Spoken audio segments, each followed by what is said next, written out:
Hey, what's up YouTube? Today we're back again with another episode of my Filipino recipe series. This episode we're back again in my mom's province of Pangasinan, eating a dish that neither I nor my mom have even heard of, called Pigar Pigar. Today my friend Miguel will be teaching us how to make this dish. I'm really excited because Miguel is a good friend of mine and he has a very similar story to me. Miguel immigrated here when he was 19 from the Philippines, studied engineering, and also got his master's at a very prestigious school. But like me, he gave it all up to pursue cooking and a life of food. He's been cooking for the past 4 years at various fine dining establishments in San Francisco Bay Area. And the reason that I got close with Miguel is because he's part of this Filipino food pop-up called Pinoy Heritage, run by one of my other good friends, Francis Ang.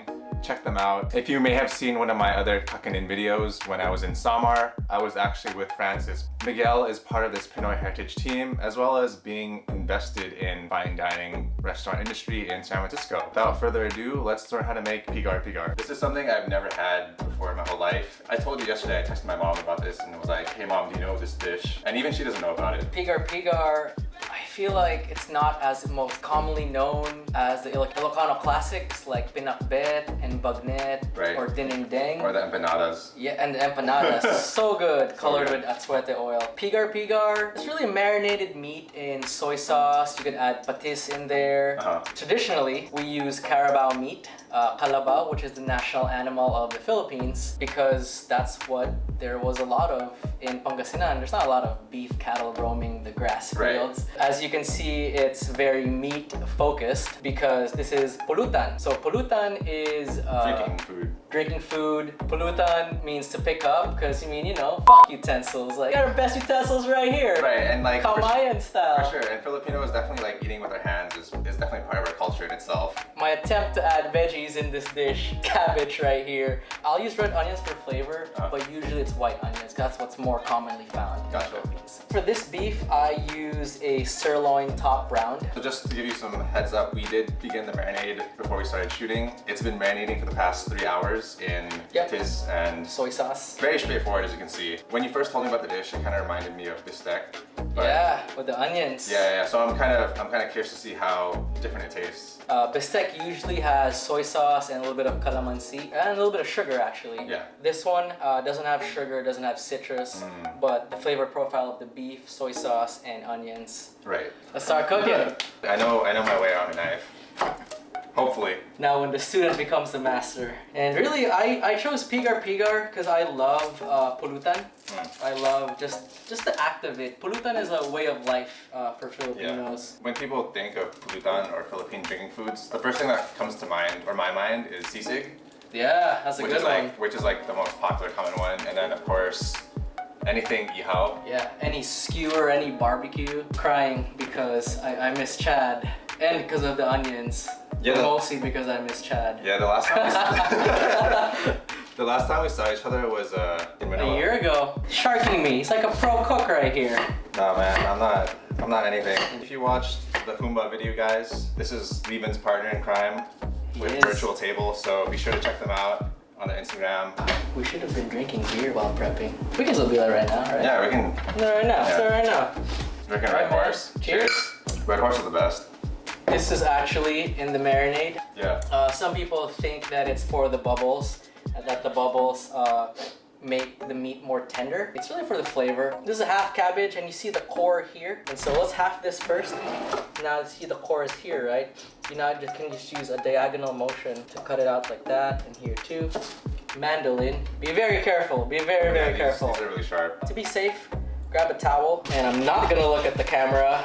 I'm gonna focus on mandolining. So if you don't have a mandolin, no worries. Let's just use a knife. Literally, you're doing the same motion of going up and down. And this cabbage, it'll nicely soak all the juices, all the dripping soy sauce juices and marinade from the beef. Yeah. It'll be the nice bed. Is the bed of cabbage part of like the traditional preparation of this? Normally, your titas or manangs would just cut this in like a 1 inch by 1 inch or 2 inch cubes of cabbage, and they would just toss it in the pan and stir fry that, and it's just one big dish. I love the snowy effect that shredded cabbage gives you. Right. And the bite of this is just amazing, and so we're gonna use this mandolin-shaped cabbage. Your biggest skillet or saute pan, I'm using this guy over here. If you have a cast iron, that works well too. Anything that you could retain high heat. With our pan, we want to go high and fast, really high heat on our beef. So it's more of a stir fry, and you're not letting your pan die, and it would just steam all over the place, and that's not good. Do not use olive oil here because olive oil will turn bitter for you. Right. Use a oil that has a high smoke point. I think that's something that Bobby mentioned too when he was making Definitely. the kare. Ooh. Always away from you.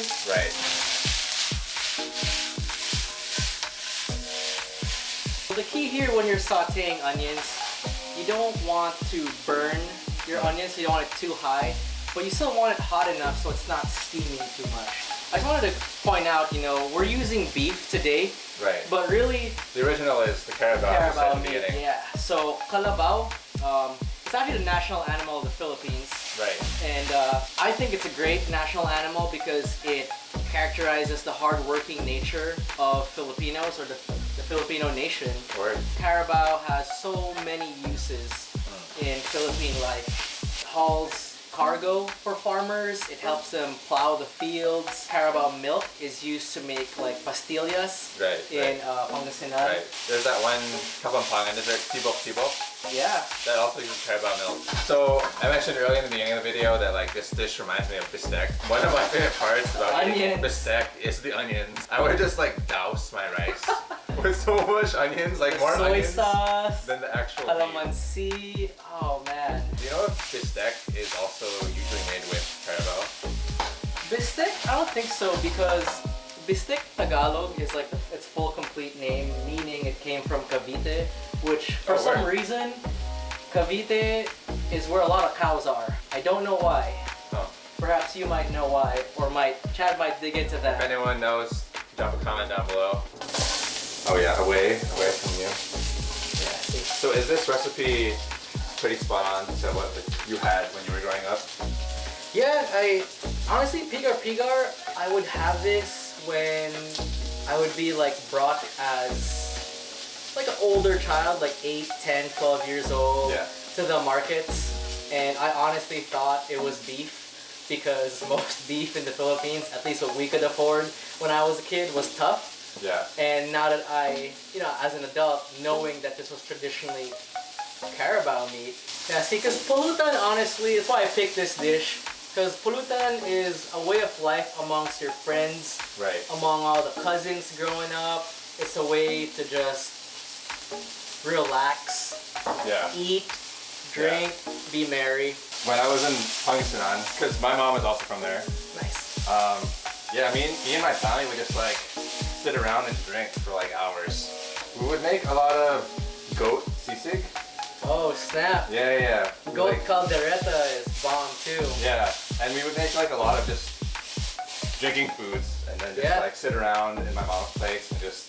Oh shit, dude! Bring out the tanduay, bring out the emperador, get like a little bit weird.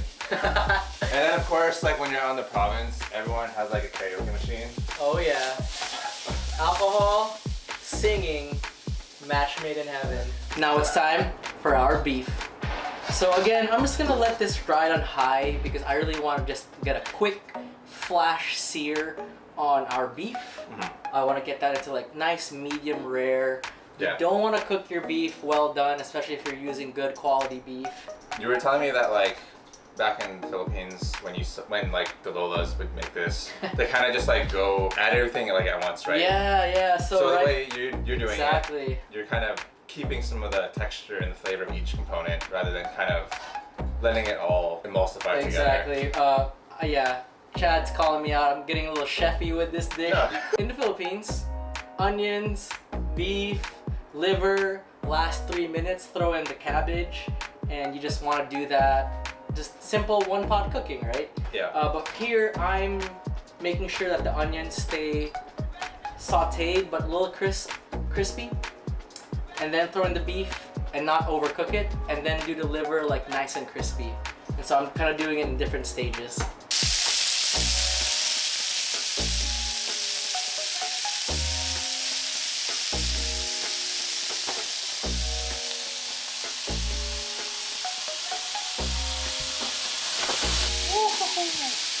Smells good. Smells fucking good.